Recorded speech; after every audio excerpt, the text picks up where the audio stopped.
Okay, Blue Heron Park off of 216 97th Avenue, 5-acre parcel. That's the address within the town, within the Lakes by the Bay community. Yes, the park's been closed since June 2024. The amenities, it has a half-mile long walking path that's going to be extended. It has 9 outdoor fitness stations and 2 picnic pavilions that are going to be replaced. Yep, yeah, that's me back in 2024. When I think I said, yeah, the park's gonna be open really soon, right? But then we have the mayor in 2025, December, with giving everybody updates with the tractors in the back. And then we also were featured with our friends from CBS 4, Maribel Rodriguez, regarding our cleanup efforts there as well. So we've been very transparent there, and all these different videos we shared with the local homeowner association and the master associations there as well. As we know, arsenic is in the soil, primary contaminant of concern, naturally occurring in Miami-Dade County, component of historically used pesticides and herbicides because it was a farm area. Remedial approach, I think we're all going to be brownfield experts here after a while, right? Excavation of soil above the water table and replacement with clean fill.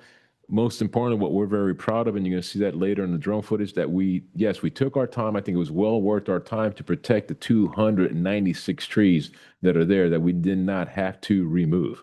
I think that was a very critical point there, and I want to thank the homeowner association and some of the residents there that use it on a daily basis for their patience. But I think when it's all done, they'll be able to enjoy that mature canopy there that we have there. We also had dust control and monitoring, and then part of our agreement with Miami County Dermot that we're monitoring the groundwater water levels 1 year after. This, unlike Legacy Park, does not have arsenic in the water. It's just only in the soil. As I mentioned, we're going to do the reinstallation of 9 outdoor fitness equipment. In fact, I might update that. It's going to be new fitness equipment. The equipment that's out there is like 8 or 9 years old. The parks director and myself, looked at it, and this is the opportunity now to why you're going to install something that's 9 years old. So we're going to go through the process of installing new fitness equipment there. It'll be the same spot, same location within the trail. New expanded rubberized walking trail. 2 brand new picnic pavilions. You can see that one there depicted in the picture there. It's going to be, now we start creating our signature, similar vendor style and color that we have in Lakes by the Bay. So now you start seeing that being created there. Quick timeline.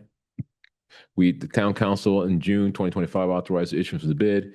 We then started having our community meetings at town hall regarding the Brownfield. Thank you for the folks that attended. We had our first public reading of the resolution on September 11th, designating that a brownfield. On September 25th, we had the second final public hearing for the resolution adopting a brownfield. At that same meeting, we adopted a resolution entering into a brownfield site rehabilitation agreement, another acronym, right? BISRA. That is key because that then would open up the doors for us to be designated as a brownfield because, as you know, Miami-Dade County Durham has been authorized through FDEP to serve as FDEP in Miami-Dade County. So it's like we're dealing with Durham, but we're dealing with FDEP as well. November 19th, we awarded a contract to Redland Company in the amount of $3.3 million.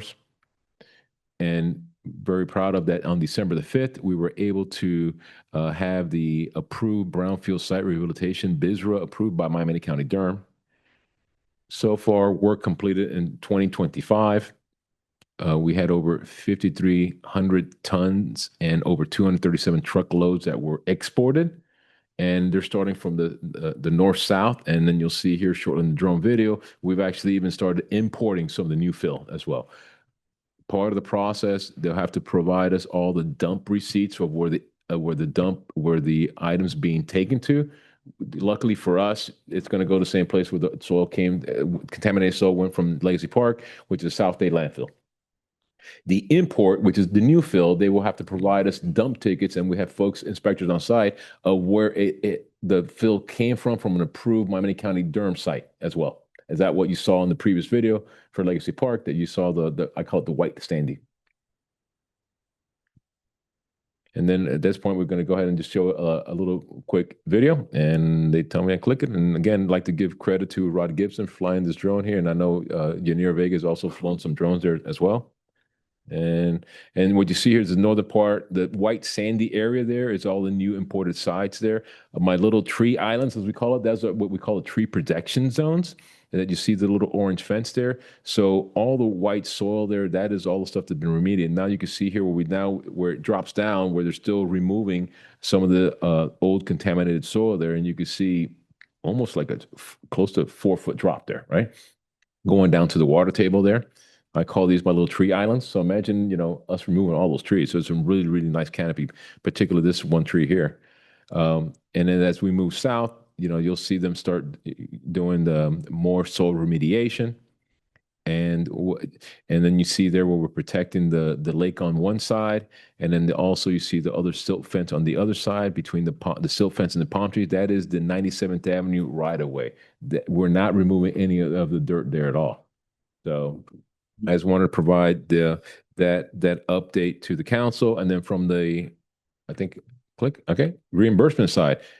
As we know, this is a brownfield eligible expense to be reimbursed. In this case, up to 50% of $1 million per calendar year. A little bit different than Legacy Park, because Legacy Park, it's part of a larger agreement that has a medical facility there as well for Publix. Okay, so this is just a park. But good news is that additionally, we'll receive 25% of eligible expenses at the project closeout. So right there, total 75% of all the eligible related soil remediation projects that we will receive voluntary cleanup tax credits from FDEP. And then, as you know, we've done that before. I think it only lasts maybe a couple of days in the market. We then sell those VCTCs in the open market at 90 cents per dollar. Just to give you an idea, our first pay application from Redland, that was all the work that was done in 2025, was over $1 million. Within that $1 million, approximately 734,000 of it will be eligible for voluntary cleanup tax credits. Because remember, some of the other things might be the deposits for the pavilion, the trail, some other things that are not eligible. But $734,000 will be eligible. And then just doing some quick math, 75% of that total will be approximately $550,000. So this is an advantage of why we created this as a brownfield, because this is the big ticket items here. Now, total contract is $3.3 million. Obviously, we could just do the math. We know they did $1 million worth of work in 2025. The remaining $2 million will be in 2026. We will also maximize that $1 million worth of potential reimbursements as well in 2026. So that I think it's just important to talk about the business side of that. And again, I'd like to thank all the neighbors there, but at least you see a lot of action there. I think it was kind of a cool moment there. I think when we were out there with the mayor and CBS, that you literally saw, I think, remember, Mayor, at the crossroads, you saw trucks coming into Blue Heron Park with clean fill. I mean, sorry, to Legacy Park with clean fill, and trucks leaving Blue Heron Park with the entire circle was just trucks. Yeah, it was just circle, truck after truck. So it was like kind of a thing that you only see a couple times in your life. You see that going on within the blocks of each other. Okay. Thank you. And then the next one we're going to have quickly is the Coastal Ridge Preserve.